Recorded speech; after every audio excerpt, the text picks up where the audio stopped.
within the promised land, or to and within the promised land.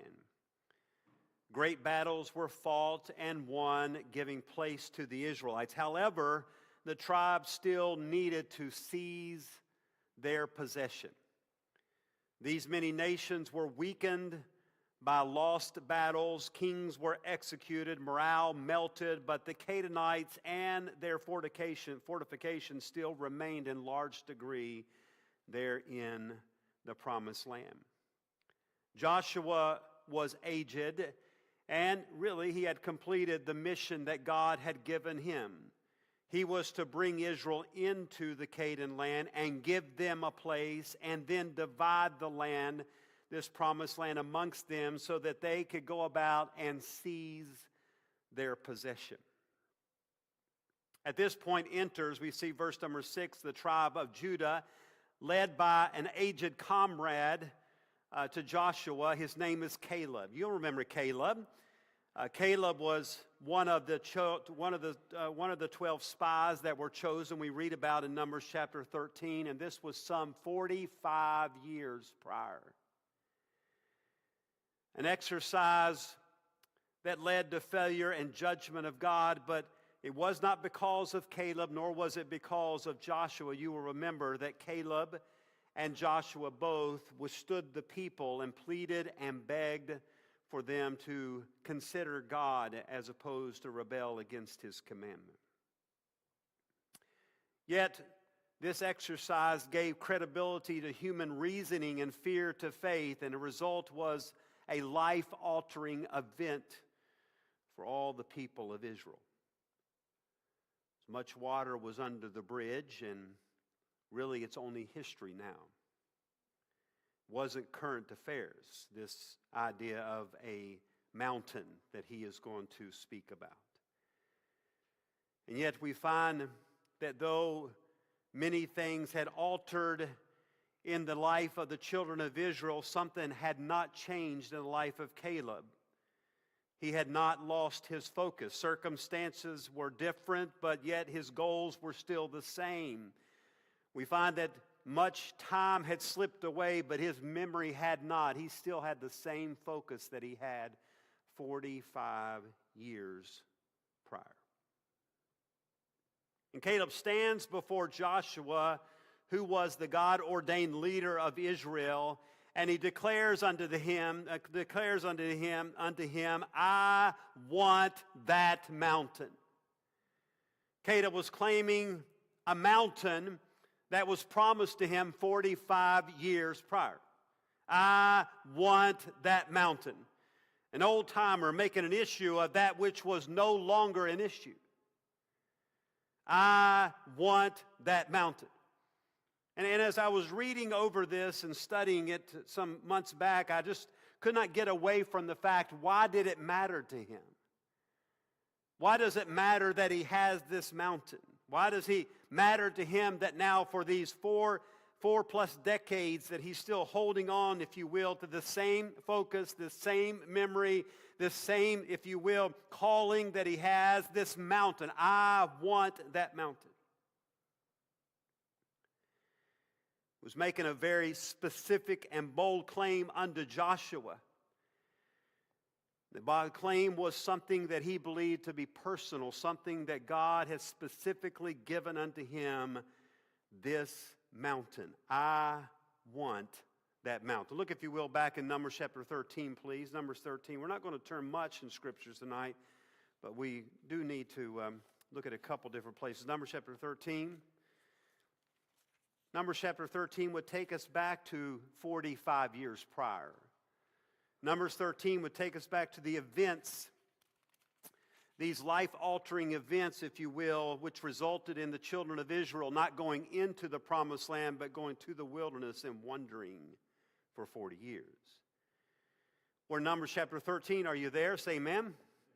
Notice, if you will, in verse 26, and they went and came to Moses. This is the spies, the 12 spies, and to Aaron and all the congregation of the children of Israel into the wilderness of Paran and Kadesh, and brought back word unto them and unto all the congregation, and showed them the fruit of the land. And they told him and said, we came unto the land whither thou sentest us, and surely it floweth with milk and honey, and this is the fruit of it. Nevertheless, the people be strong that dwell in the land, and the cities are walled and very great. Moreover, we saw the children of Anak there. The Amalekites dwell in the land of the south, and the Hittites and the Jebusites and the Amorites dwell in the mountains, and the Canaanites dwell by the sea and by the coast of Jordan. Verse 30, and Caleb stilled the people before Moses and said, let us go up at once and possess it, for we are well able to overcome it. But the men that went up with him said, we are not able to go up against the people, for they are stronger than we. And they brought up an evil report of the land which they had searched unto the children of Israel, saying, the land through which we have gone to search it is a land that eateth up the inhabitants thereof, and all the people that we saw in it are men of a great stature. And there we saw the giants, the sons of Anak, which come of the giants, and we are in their own sight as grasshoppers, and so we were in their sight. I perhaps may not be totally accurate in the comments that I'm going to make at this point, but I believe I'm very close. We know that God has specifically requested that there would be 12 spies sent into the land. These spies were not sent there for the purpose of giving permission, but it was for preparation. God had already commanded them to go, and God wanted them to prepare themselves, if you will, for this great endeavor of going into the promised land. These 12 spies, they cross over, they go into the promised land. The promised land, this Canaan land, was a larger land. I do not believe that all 12 of them traveled all together all over the land.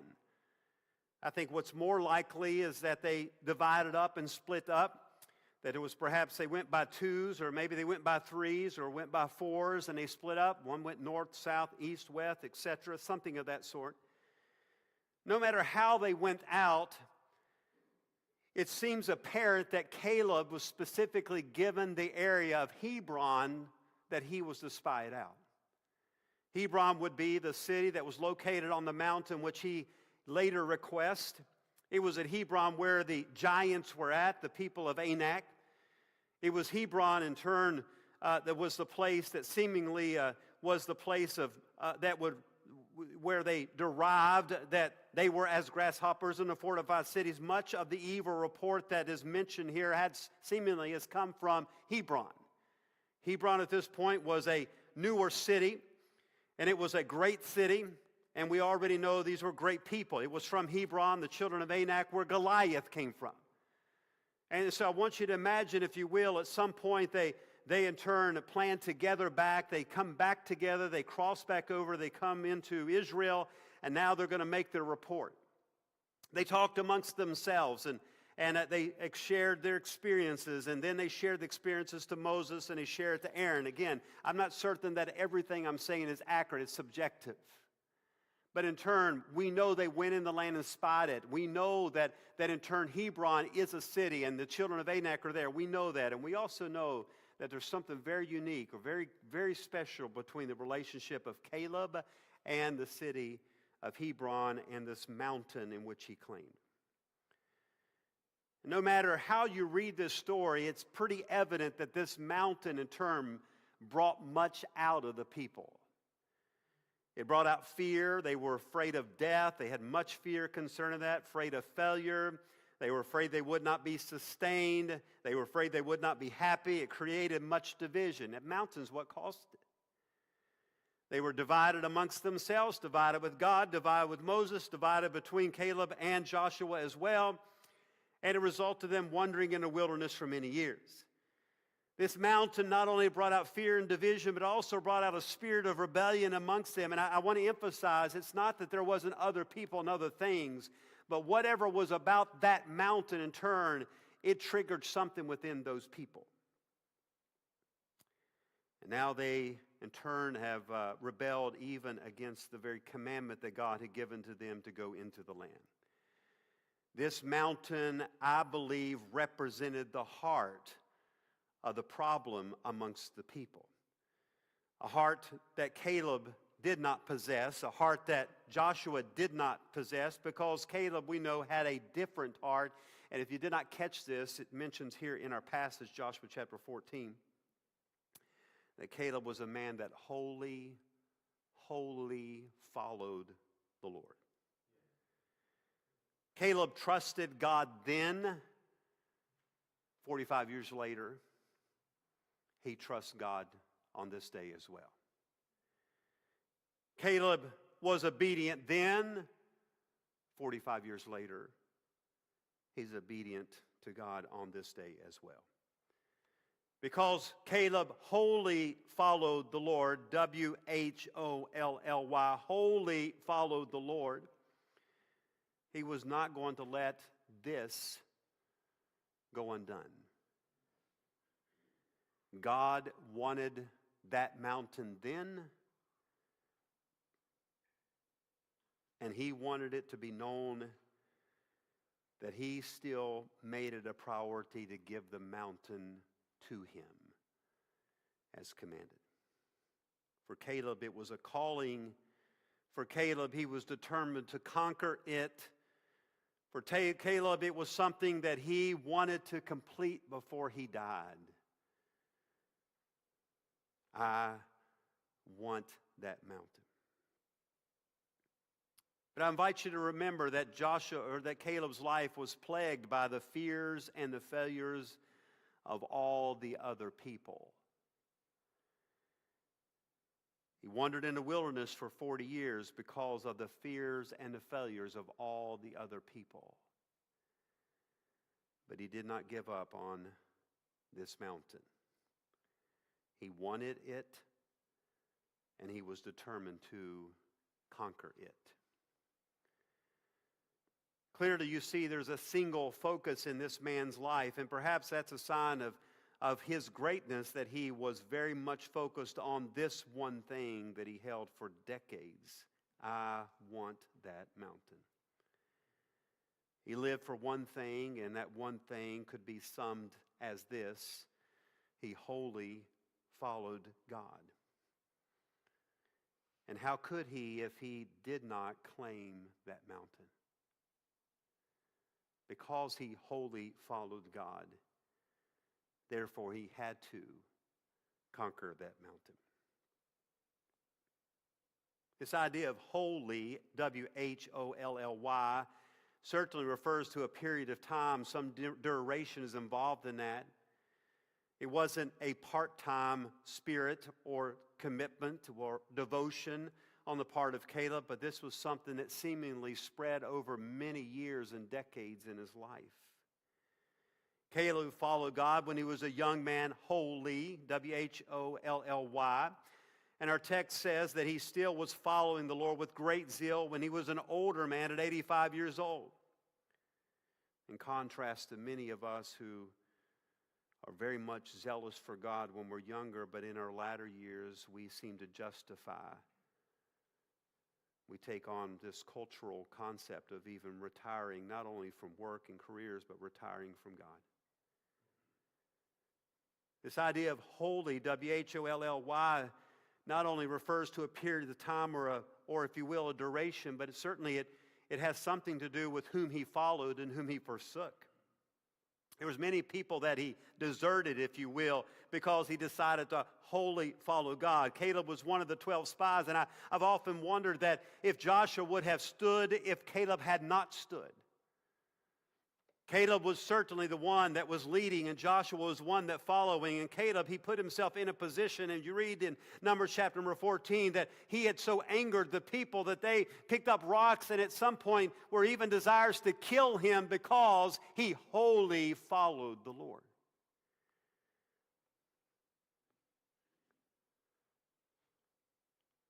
Not only does it deal with duration, not only does it talk about desertion, but it also refers to difficulties. Holy, W-H-O-L-L-Y, was not something that it didn't lend to a life of ease, but a way of difficulty. Caleb conquered the mountain, which was filled with giants and a walled city, as we know in Joshua chapter 14, verse number 12 tells us. Wasn't something that was easy, but in turn it was something that was required because this man wholly followed God. This mountain was something that was promised to Caleb by God. This mountain was something that God wanted. And for Caleb, it was a calling. For Caleb, it was something that he desired to experience victory in regards. And in the conquest, going back to Numbers chapter 13 to Joshua chapter 14, we find that he in turn faced grasshoppers, and giants, and now he's facing gray hair. And yet over these 45 years, we find that there's 6 separate occasions that the Holy Spirit records the fact that Caleb was a man that wholly followed God. Please take that in. There's no other person in Scriptures that it testifies that they are a person that wholly follows God. And not at a given day or a given period of time, but when he was a young man at 40 to now as an older man at 85. That he wholly followed God. In a day when some who believe in God were content simply to follow, Caleb was not. He wanted to follow God wholly, wholeheartedly. I won't take the time for this because of other things I want to do tonight, but Numbers chapter 14, verse 24, also in verse number 32, chapter 32, verses 11, 12, Deuteronomy chapter 1, verse 36, Joshua chapter 14, verses 8, 9, and 14. All of these are the listing of the 6 times that it speaks specifically about Caleb and says that he was a man that wholly followed God. And again, I point out that some of these were listed when he was 40, some of them were listed when he's 85. And not only are they listed over 45 years of time, but we find that there's 3 different people that witness about Caleb and that he was a man that wholly followed God. We find in Joshua chapter 8, 14 and verse number 8, Joshua himself, he testifies, "Nevertheless, my brethren that went up with me made the heart of the people melt, but I wholly followed the Lord my God." Joshua's testifying, that's who I am. I'm a man that wholly follows God. Joshua chapter 14, verse number 9, we find that Moses was the second witness that he wholly followed God. And Moses sware on that day, saying, "Surely the land there on thy feet have trodden shall be thine own inheritance and thy children's forever, because thou hast wholly followed the Lord thy God."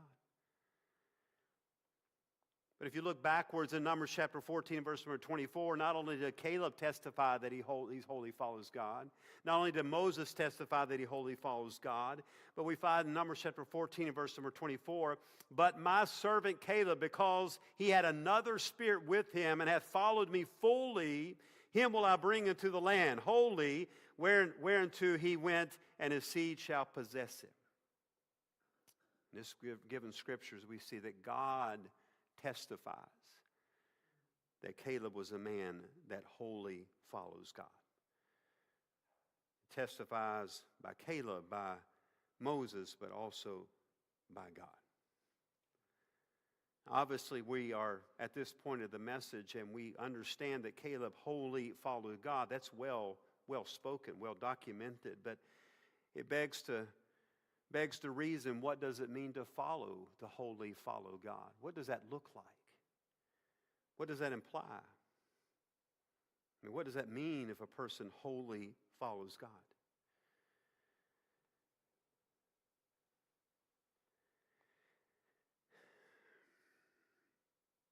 Numbers chapter 13,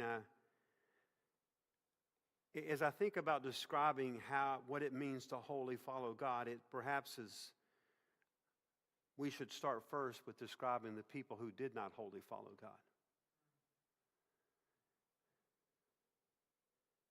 And that's the people of Numbers chapter 13 and Numbers chapter 14. These are the people that had left Egypt, walked across the wilderness, now on the brink of the promised land, and yet they denied God's request, commandment, and they in turn resulted inside of the wilderness for 40 years.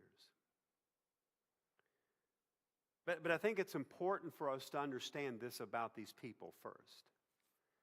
These people we read about and we're reading about in Numbers chapter 13 and Numbers chapter 14, these people, perhaps there maybe is somewhere around 2 million of them. They were people that were interested in salvation.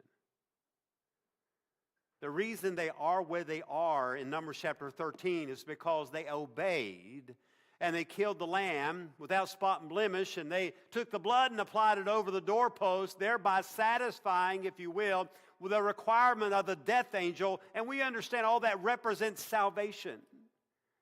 They in turn were purged out of Egypt. They were led out of Egypt, led out of the bondage. And this is what later became the Passover, which still to this day they celebrate. And they in turn practice that. They were here in Numbers chapter 13 and Numbers chapter 14 because they were interested in salvation. They couldn't have gotten here had they not obeyed. They could not have gotten here had they not killed the lamb. They could not have been here at this place had they not taken the blood and applied it over the doorpost. They not only were interested in salvation, these people were also interested in the promised land. That was the message that Moses gave. That God's going to take them to the promised land. God has a promised land for them. They would be autonomous. They would be sovereign as a people. They in turn would be able to experience liberties which they do not have now. They in turn would have things that they do not have now. They could raise their own crops and raise their own family. And a lot of it was left through their own imagination. But here you find this promised land was preached, and they were interested in that promised land. And so they started out on this journey. If you will, please, we're going to do this very quickly. Exodus chapter number 5. Exodus chapter number 5, just turn back. Exodus chapter number 5. They started out on this journey, and yet what we find, this journey was really marked by really one subject matter, and it's that of complaining. I went through my Bible and I marked or cited all the different times just in the journey of them leaving Egypt to come into the promised land that they complained. Now, I know that you don't understand that, and nor do I, because I never complain. I know that I'm looking at a people that never complain ever. But the children of Israel had a real problem with complaining. And we find that over and over and over again, they in turn came upon circumstances that were not favorable, and thereby they began to complain about them. They found themselves in times where they didn't have food, they complained. Water, they complained. Adversity, they complained. Lack of leadership, or what they interpret lack of leadership, and they complained. We find it first in Exodus chapter 5 and verse number 21. Are you there? Say amen. Please, if you will, move quickly with me. Exodus 5 verse 21, and they said unto them, the Lord look upon you and judge, because you have made our savor to be abhorred in the eyes of Pharaoh and the eyes of his servants, to put a sword in his hand to slay us. Moses had gone to Pharaoh, so let my people go. We're going to the promised land, etc. And Pharaoh responded by the message of Moses by in turn making the burden of work harder upon the people. And yet the people in turn, when this took place, they went to Moses and they complained. Moses, this is your fault. Look what you've done for us. We are working longer hours. We're working harder. We're sweating more. Our muscles are more sore. We in turn have less time than what we had before. And all this is your fault. Thanks, Moses. And I remind you that before Moses came, there were people that were praying and their hearts were crying for God to deliver them. Look at Exodus chapter 14, please. Exodus chapter 14, we see complaint number 2. Complaint number 2, they now have left Egypt and they seemingly are free. They've been given permission by way of Pharaoh, but now Pharaoh in turn has a change of heart and mind. He's pursuing them, and they're now at the Red Sea. Exodus chapter 14, verse number 11. Are you there? Say amen. Verse 11 says, and they said unto Moses, because there were no graves in Egypt, hast thou taken us away to die in the wilderness? Wherefore hast thou dealt with us to carry us forth out of Egypt? Is not this the word that we did tell thee in Egypt, saying, let us alone that we may serve the Egyptians, for it had been better for us to serve the Egyptians than we should die in the wilderness? He said, Moses, we were content to die in Egypt. What's all the deal of bringing us out here to the Red Sea, and now in turn we're going to be killed here at the Red Sea? And I remind you as we read this passage, these are the very people that in turn were praying and their hearts were crying, God, deliver us. Look, if you will, in Exodus chapter number 15, Exodus 15 and verse number 24. And the people murmured against Moses, saying, what shall we drink? They're at the wilderness of Shur, and the people now are complaining because the water is bitter. God makes the water sweet, but in turn, the transition happens by way of their complaining spirit. Look, if you will, in chapter number 16. Chapter 16, we see complaint number 4. Chapter 16 and verse number 2. Here they are in the wilderness of sin, and the people complain this time because they are hungry. And the whole congregation of the children of Israel murmured against Moses and Aaron in the wilderness, and are murmuring because of hunger. God later provides manna and quail meat for them to eat, but I want you to understand this circumstance in the journey going to the promised land resulted in them complaining. Look, if you will, in chapter number 17, and verse number 2. Wherefore the people did chide with Moses and said, give us water that we may drink. And Moses said unto them, why chide ye with me? Wherefore do ye tempt the Lord? There at Rephidim, the people complained about being thirsty, yet God provided water, and this was on the way to the promised land.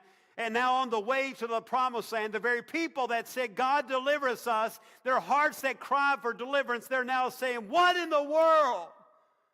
Why did you bring us out here to die? We're thirsty and we want something to drink. Look, if you will, in Exodus chapter number 32, please, quickly. Exodus chapter 32, complaint number 6. And something happens uniquely different at this point, because these first 5 complaints, seemingly God was long-suffering with them. But now we find the remaining complaints that take place, God begins to judge them immediately. In Exodus chapter number 32, are you there? Say amen. Verse number 1, and when the people saw that Moses delayed to come down out of the mount, the people gathered themselves together unto Aaron and said unto him, up, make us gods, which shall go before us. For as for this Moses, the man that brought us up out of the land of Egypt, we wot not what has become of him. The people at this point are complaining. Moses, in turn, is following God. God, in turn, had called him to go to the mountain. God was giving him words, these 10 commandments. God was doing something very special in his heart. But they, in turn, were complaining. His absence, in turn, resulted in their complaints. This is not what we were looking for. They're on their way to the promised land, and yet in the process of journeying to the promised land, there are circumstances that come about, and they don't like it, and they complain. We want a leader. We want a pastor that's right here in front of us all the time. We can call, we can talk to him, hold on to him all the time. If he's not going to be here, then we'll just give all of our attention to a golden calf. We find by the end of the chapter in verse number 28 that God commands, or Moses commands, that 3,000 of the people to be killed by sword by the tribe of the Levites. Look, if you will, in Numbers chapter number 11. Quickly, please. Quickly, Numbers chapter number 11. Leviticus, Exodus, Numbers, and then Deuteronomy. Numbers chapter number 11. This is complaint number 7. Complaint number 7. Are you there? Say amen. Notice, if you will, in verse number 1. Verse number 1 as well as verse number 4. It says here, when the people complained, it displeased the Lord, and the Lord heard it. And his anger was kindled, and the fire of the Lord burnt among them and consumed them that were the uttermost parts of the camp. I wrote in my notes, this is the chapter of complaining. Everybody's complaining in this chapter. We find again, they complain in verse number 4, and the mixed multitude that was among them fell lusting, and the children of Israel also wept and said, who shall give us flesh to eat? I'm not going to go through more of this, but the idea is in this chapter, this complaining chapter, the people were just complaining. They were complaining about adversity, complaining about food, complaining about the judgment of God. And I remind you again that they're in journey to the promised land. They're on their way, forward motion, north. They're going that way.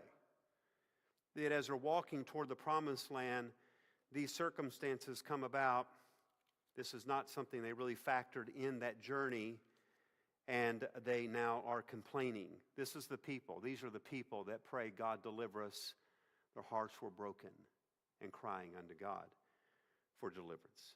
Verse 33, God sends a very great plague, and many of them die. Look, if you will, Numbers chapter number 12. Numbers chapter 12. In Numbers chapter number 12, we find that Miriam and Aaron, they now are complaining about Moses. They didn't like who Moses had married. They did not believe that Moses should exclusively be the one that's leading them and has, if you will, final say in this regards. And so they were complaining.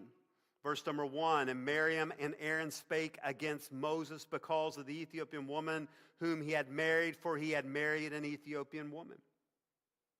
We know that God in turn curses Miriam. She has leprosy for 7 days. Moses intervenes on her behalf, and God answers his prayer, and she is healed.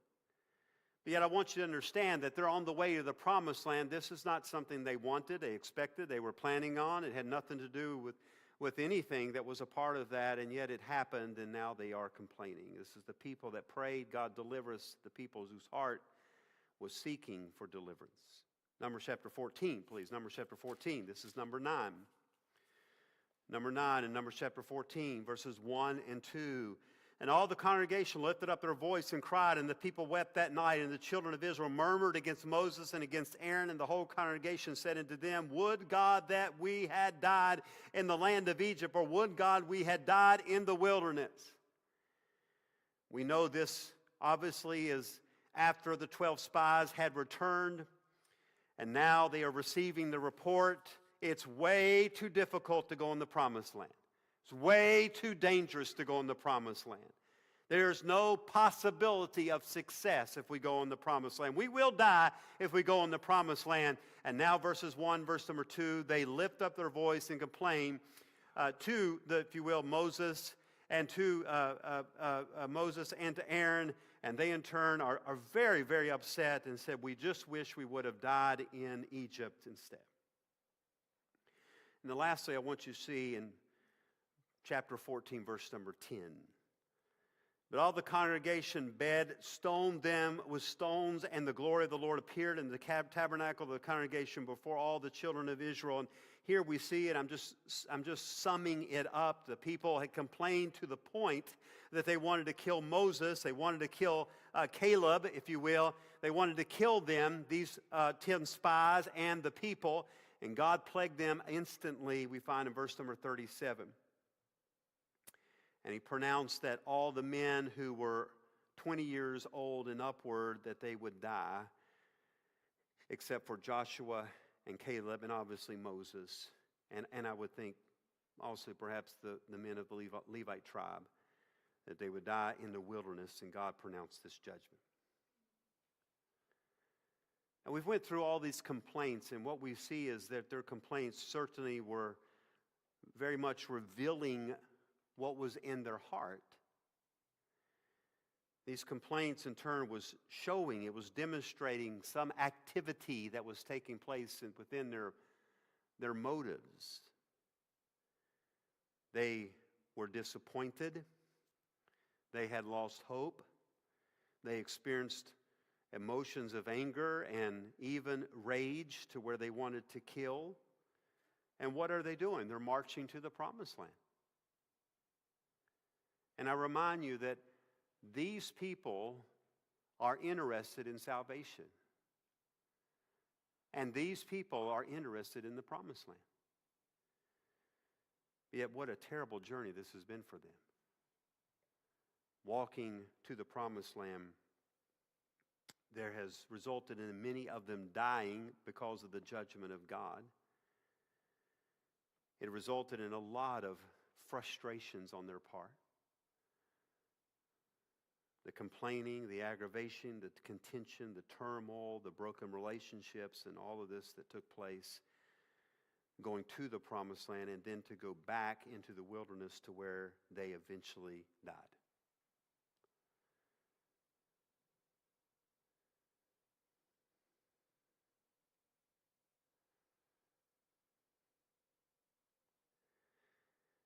And so I try to wrap my mind around what's really going on with them. And in my mind, when I think about the children of Israel, if I could use this as an illustration, I try to imagine if I could personify it, and perhaps I should not do that, but if I could imagine that God was in physical form, that God is somehow with them as Moses is leading them on God's behalf. But imagine if in turn God was physically in a physical form. He was there to be seen and be understood. And they could see that it was God that was speaking to them through Moses. And they could understand that God had a plan for them, and it was the promised land. And they could understand that God was guiding them along the way. And they said, yes, we're in. We want to go to this promised land. We're there. We want to go. And so God and the children of Israel now are walking side by side, going in the same direction. Side by side, step by step, going, if you will, to the promised land. And to look, if you will, and again, if God was in physical form, and we know that He is not, but if God was in physical form and He is going to the promised land, you could see Him. And now you have the children of Israel. They're in physical form, obviously, and they're walking with God. Likewise, they're going side by side to the promised land. And I would look upon them and I would say, well, they both want the same thing.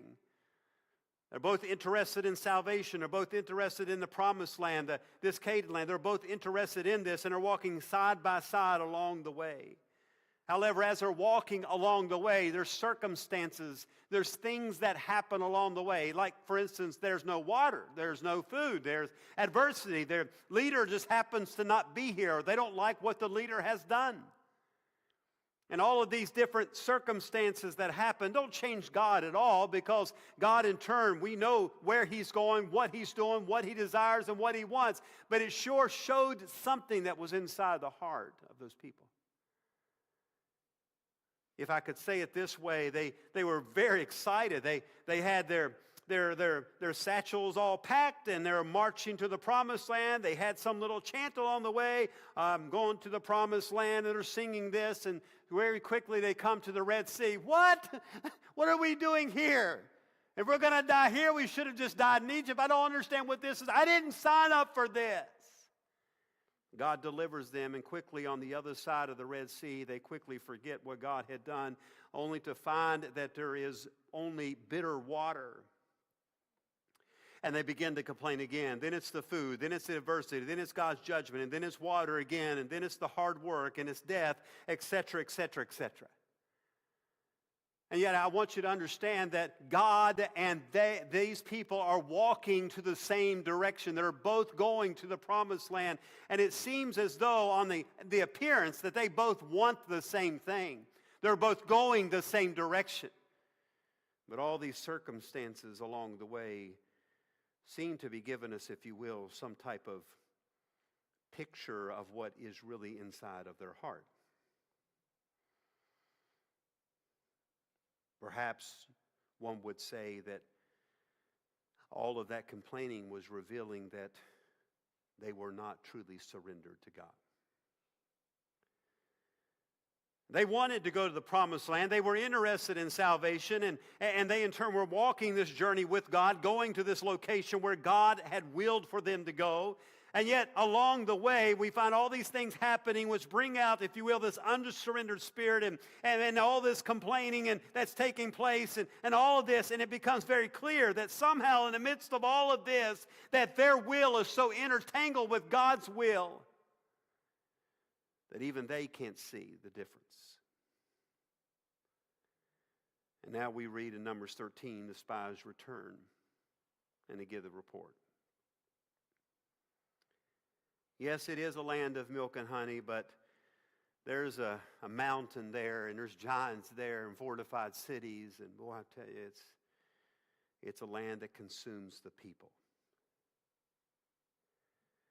And what they heard was giants, fortified cities, and death. And they said, what? What's this? This doesn't line up with what I want. I mean, what's this? This is not what I want. I'm interested in salvation, yes, and I'm interested in the promised land, but all you're telling me is death, death, death, and more death. And I invite you to look in chapter 14. That's 4 times is what they proclaimed.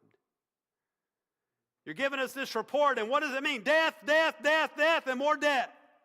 Death was not in our plans. And they had concluded that this promised land that God was leading them into, this promised land that God had willed for them, this promised land that God had led them to, this promised land that they were walking with God along to go unto, that this land in turn, they were going to give God what He wanted and not get what they wanted.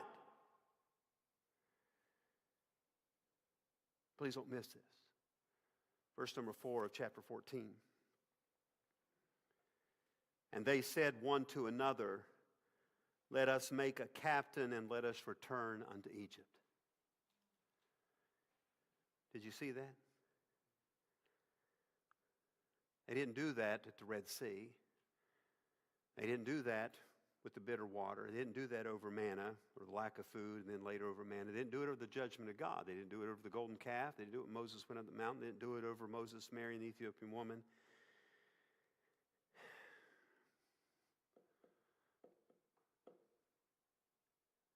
When those spies came back, they said, that's the last straw. It's clear. I didn't sign up for that. I'm going back to Egypt. Egypt may not be a promised land, but at least Egypt has what I want. So I'm going back. Personally, I believe that God ordained that. You see, they were upset that going to the promised land required them to go through times with no water. And going to the promised land required them to go through times of no food. And going to the promised land required them to go through times of adversity. See, none of that was in their plan. But then when they got to the promised land or to the brink of the promised land and they heard that report, they just said, I'm done. I have given and given and given and given. And it's clear to me I'm not going to get what I want.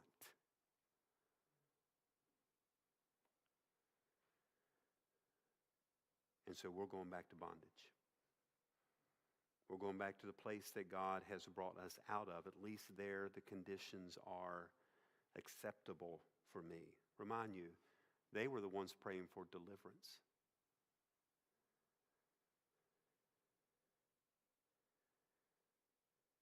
Reminds me of Jonah.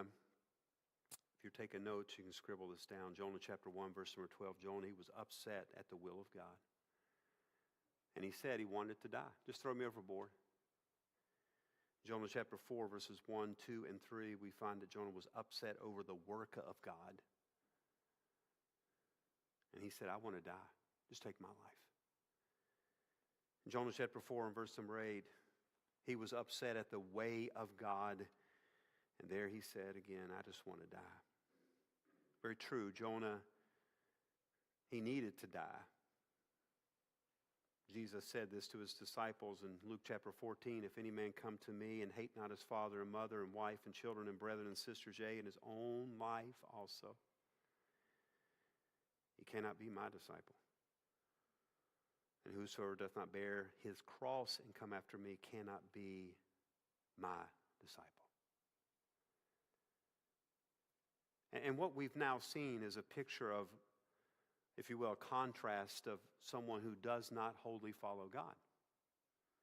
That was the contrast. It was in the backdrop of those 2 million Jews that God said, Caleb, you're a man that wholly follows me. Moses said, Caleb, you're a man that wholly follows God.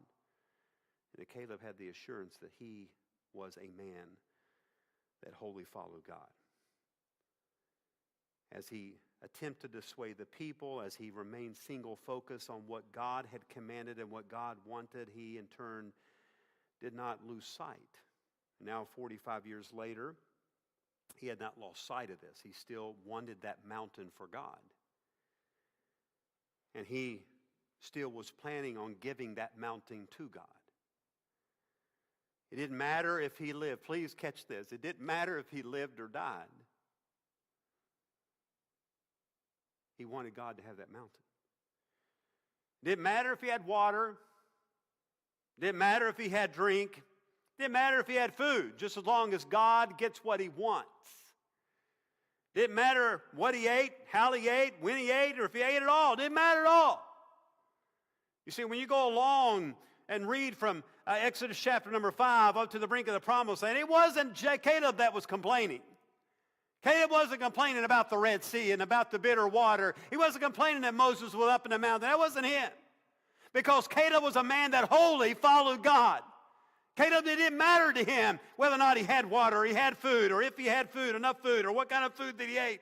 It didn't matter to him whether he in turn was going to be killed by an enemy now or he would die a natural death in the future. It didn't matter to him.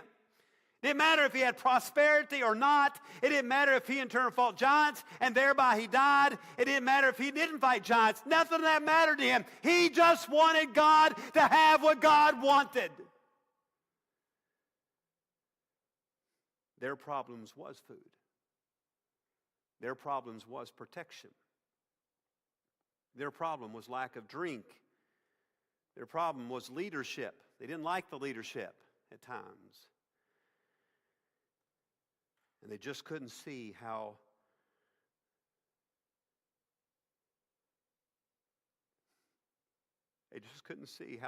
doing God's will was going to satisfy their own.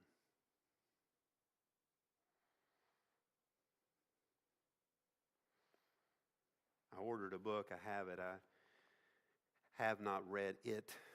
I've read a little bit of it. But I had picked up the testimony of this doctor, and I was so moved by it that I obtained the book. The doctor is Paul Brand. He is in heaven now. He was a well-known doctor and still is a well-known doctor, was very, very, very instrumental in finding cures for leprosy. He was raised in India. His parents were missionaries. I don't remember the years. I didn't record it in my notes. I forgot. But we're going back in, perhaps somewhere around World War I, World War II time when his parents went to India. He penned a book called In His Image. And in the book, he talks about his mother, and he tells stories about his mother. He writes on one particular occasion when his mother was 75 years old, he talks about how that she, as had been her custom, she would walk miles every day. This was her routine. I failed to mention that Paul Brand's father died when he was still living at home as a young person. His mother stayed there in India and continued to be a missionary. And that was instrumental in Paul Brand becoming a doctor because of what happened to his father. So now for these many years, he's living in the States here and practicing medicine. His mother, as a single lady, a widow, lives in India, and she's continuing to carry on the ministry of missions. And as would be her routine, she would get up and she would walk miles each day, and she would visit villages there in the southern part of India. And specifically, she would teach people about Jesus Christ. 75 years old. Walking miles. On one of these given trips, while she was 75, she fell and she broke her hip. This is obviously, we're going back, it's 75 years ago. I don't know, maybe 75, maybe 60 years ago. Roads are very bad. She misstepped, she fell, she broke her hip, and she laid there on the side of the road for 2 days. She was in pain. Eventually, she was discovered by some people who knew her. They made a makeshift cot, and they put her on the back of a Jeep, and they drove her 150 miles over deeply rutted roads so they could find a doctor that could set her bones. However, the road that they drove on was so bumpy that it damaged the bones so badly. They weren't able to set her bones properly, and her hip never healed. She's home in her hut, and she's in the process of healing, and Dr. Brand went back to visit his mud-covered hut. several weeks after she had had her accident. She's hobbling around the house, and she has 2 crutches that are made out of bamboos, which she had made herself, and this is what she used to really just to drag herself from place to station inside of her hut. Her feet were not really cooperating as she was dragging them most of the time. She wasn't feeling them. Dr. Brand loved his mother very much. He felt that he had responsibility with her. He decided that he was going to be assertive and give some advice to her. He thought his advice to her was intelligent. He felt that perhaps he should take some leadership, and this was his introduction in leading his mother. And he said to his mother, he says, "Mom," he said, "you're 75, you have a broken hip, you're not able to stand up on your own 2 legs." And he said, "I think it's probably time for you to retire." And he writes in the book, he says, "I remember my mom distinctly turning around and looking at me as though all time stood still, and she said, 'And what value is that? To preserve this body for a few more years and not be used of God? For what value is that, son?'" He felt rebuked. He was ashamed that he even made the comment to her. And after he finished his visit there with his mother and she had somewhat healed, he then returned back to the States and continued his work. She kept on working. She she attained a donkey, and she would work her way out each morning, get on the donkey, and she would ride the donkey down the pathways that she had walked in the years prior. That was when she was 75. At 80, she was still doing it. At 85, she was still doing it. At 90, she was still doing it. At 93 years old, she had gotten so feeble that she couldn't make the run anymore. But she, in turn, did not stop. She had so coordinated with people that she now had figured out a way to bring them to her hut so that she can tell them about Jesus. And she did that till she was 95, and then she died. I wrote in my notes, she found her mountain, and she wholly followed the Lord.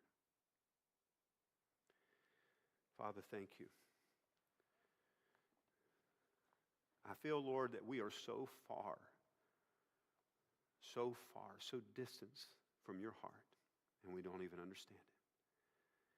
We justify all along the way as you're leading us into that promised land. We justify all of our complaining. And yet, it's coming.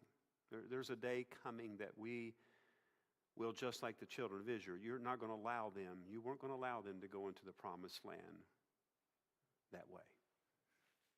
And you put before them that opportunity. You knew, Lord, you knew in your wisdom and you knew that there was a straw that would break the camel's back. That's why you told them to sit still, send in 12 spies. You knew there was a straw that would break the camel's back. I'm afraid, Father, that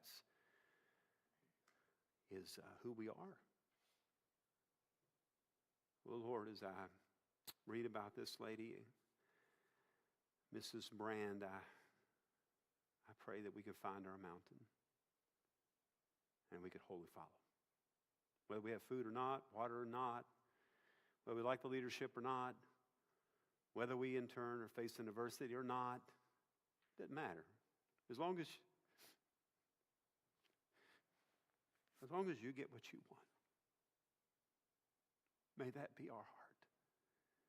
May, Lord, we be like Caleb.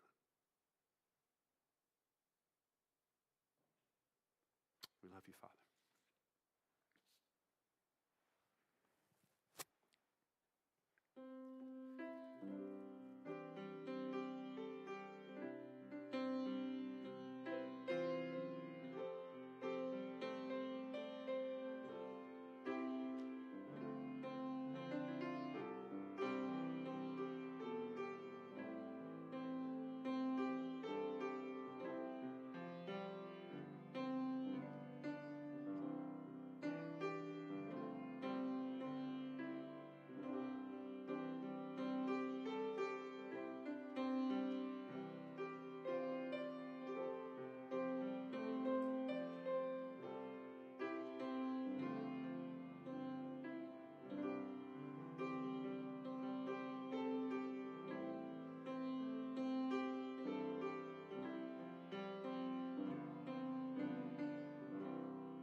Please stand with me. Let's turn to 399, please. 399 in your hymnal. 399.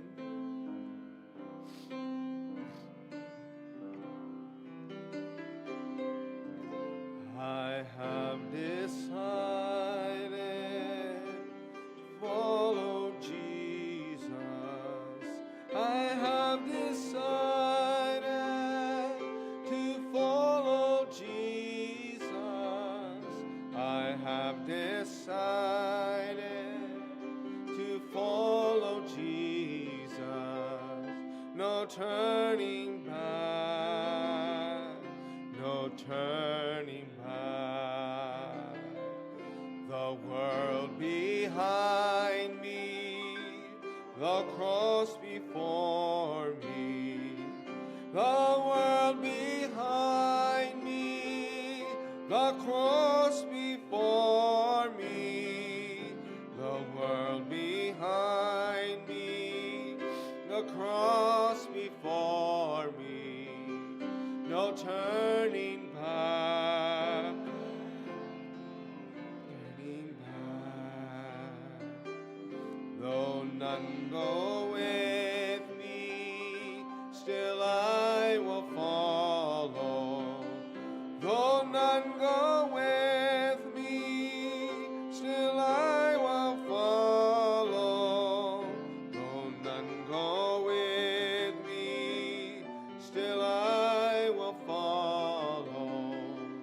No turning back, no turning back.